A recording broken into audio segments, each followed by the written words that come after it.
Your partner's masturbation habits are none of your business, with 4 exceptions. Advice Reddit is filled with people being up in arms about how their SOS masturbate. Men who don't want women to use dildos or vibrators, women who don't want men to watch porn, or some specific kind of porn, people of all genders who feel somehow rejected or even cheated on when their partner masturbates. When someone wants to control what their so wears or their hobbies or social life, everyone is quick to proclaim how controlling, boundary trampling, and potentially abusive this behavior is.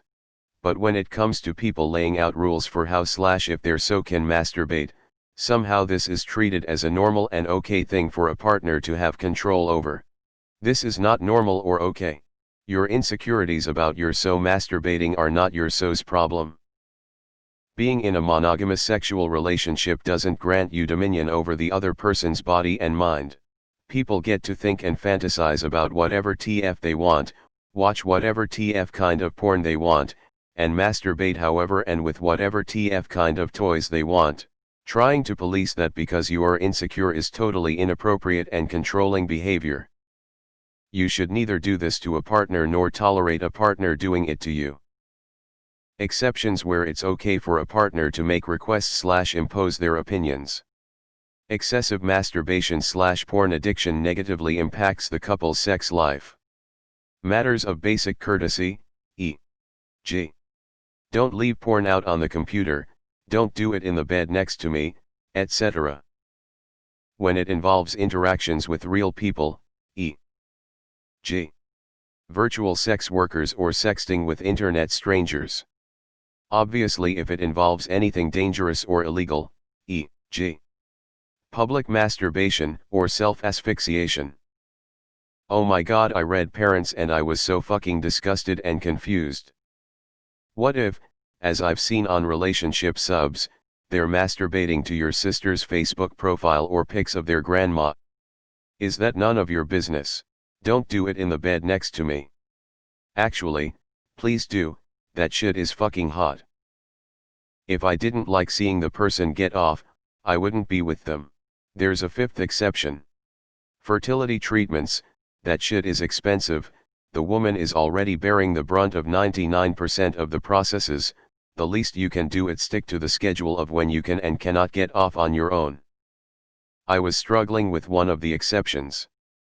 My BF was badly addicted to porn. It ruined everything for us. Details spared because it's truly traumatizing. I was always invalidated because people would say that it wasn't my business. I was being a controlling bitch by asking him to cut down on the porn use. He couldn't get it up or come for me, but he would do it to porn no problem, often in front of me, and hide it and lie from me too. We barely ever had good sex for 1.5 years.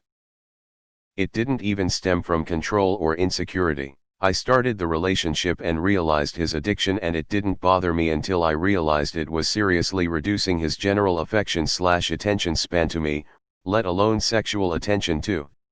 I really wish people were more open to the fact that yes, excessive masturbation ruins your relationships, and especially if porn is involved with it.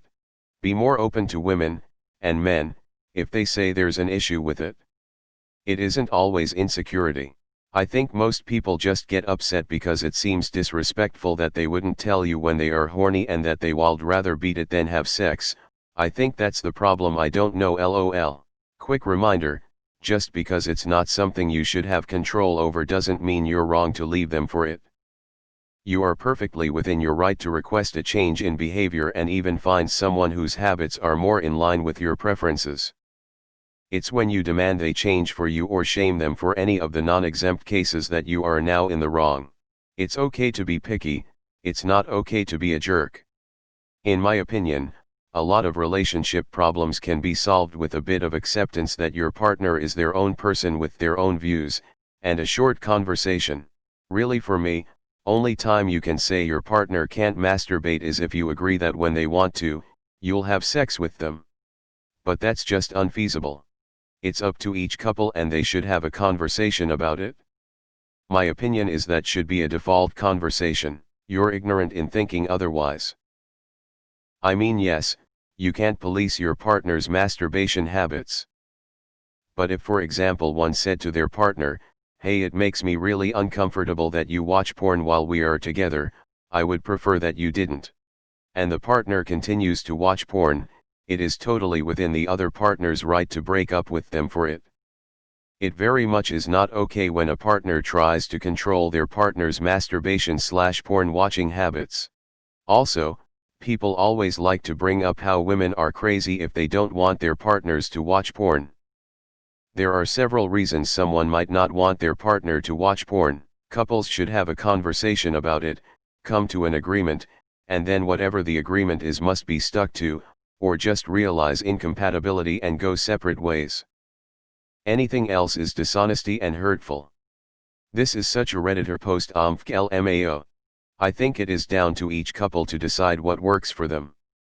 Like with my husband and I, we're pretty equally matched when it comes to sex drive, and generally one can get the other in the mood by simply propositioning them.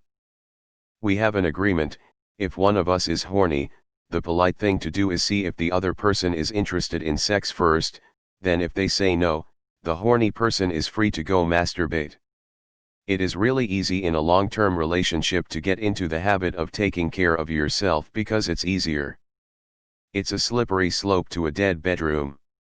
I mean, if he/she masturbates to a friend or an ex, would that be bad?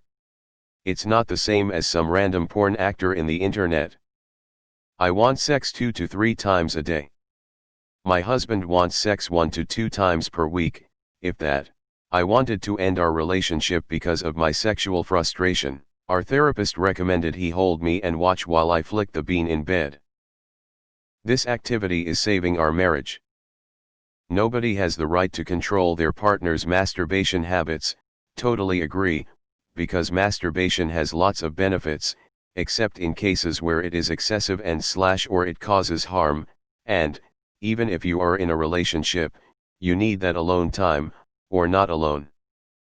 However, the same doesn't happen with pornography.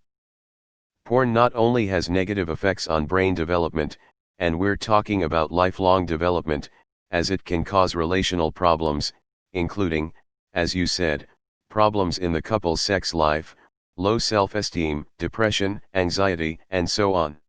Besides that, the porn industry hides big social problems as human trafficking and sexual violence and abuse, including child sexual abuse, among others that you can easily find with a quick research. If you think, "But I'm not consuming that kind of porn," 1. You are still funding this industry and these big corporations, even when you are not directly paying, and you know that. 2. You don't know about all the actors' working conditions. 3. You don't really know if even that amateur porn you are watching was published with the consents of everybody in it. So I don't really think you should wait until it has a negative impact on your sex life to either find new activities, if you are the porn consumer, or to let your partner know about all the damage pornography can cause in everybody's lives and help him/her get out of it. You talk about addiction and, like in any addiction, you don't understand what's happening from the beginning. Maybe you can't even see that you are addicted. Maybe you are not addicted, but just yet. I'm not leaving any source here because everybody can find information online, including numerous scientific studies and articles.